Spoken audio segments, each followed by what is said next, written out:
रंजीता को छोड़ा के मारे लेते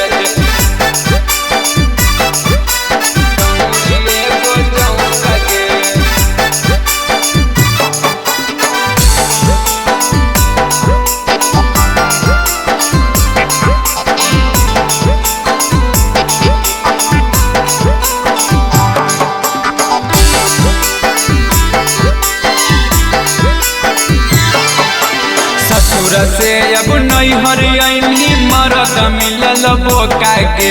ससुर से अब नहीं हरियाणी मरद मिलल बोका के। आगे मरद मिलल बोका के। दीपक गो छौड़ा के मारे ले दे छौरी एगो चौका के। दीपक गो छौड़ा के मारे ले दे छौरी एगो चौका के। प्यार के हमरा नाम पे छौरी दे देनी एगो लौका के।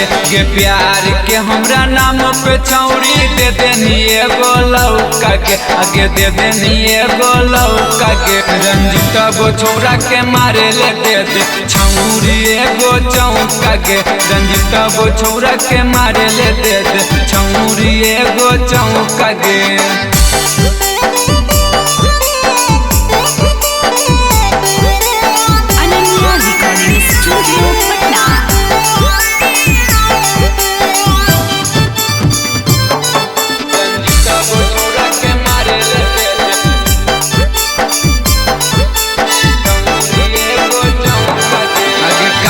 उम्र में प्यार कहीं काचे उम्र में शादी गे। प्यार में हमरा धोखा देनी बोलो छोरी बर्बादी गे। काचे उम्र में प्यार कहीं काचे उम्र में शादी गे। प्यार में हमरा धोखा देनी बोलो छोरी बर्बादी गे। कवन परब कैनी गे छौरी मारा मिल मुझौसा गे। कवन परब कैनी गे छौरी मारा मिल मुझौसा गे। आगे मारा मिल मुझौसा गे।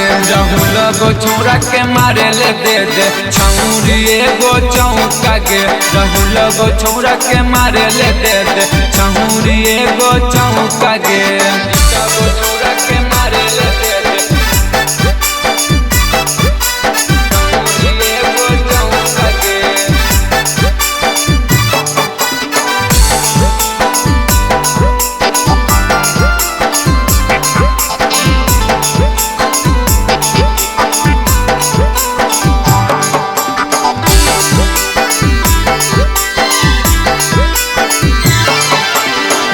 मैयो के नाम हसैनी हस सभे टोला के। कैसन भतार खोज के लैनी लगा पूरा चोखा गे। बाबू मैयो के नाम हसैनी हस सभे टोला के। कैसन भतार खोज के लैनी लगा पूरा चोखा गे। आगे रह तो ऐसी जवनिया के छौरी मिलल दे मौका गे। रह तो ऐसी जवनिया के छौरी मिलल दे मौका गे। आगे मिलल दे मौका गे। पंकज गो छौड़ा के मारे ले दे छौरी एगो चौका गे। संतोष गो छौड़ा के मारे ले दे छौरी एगो चौका गे।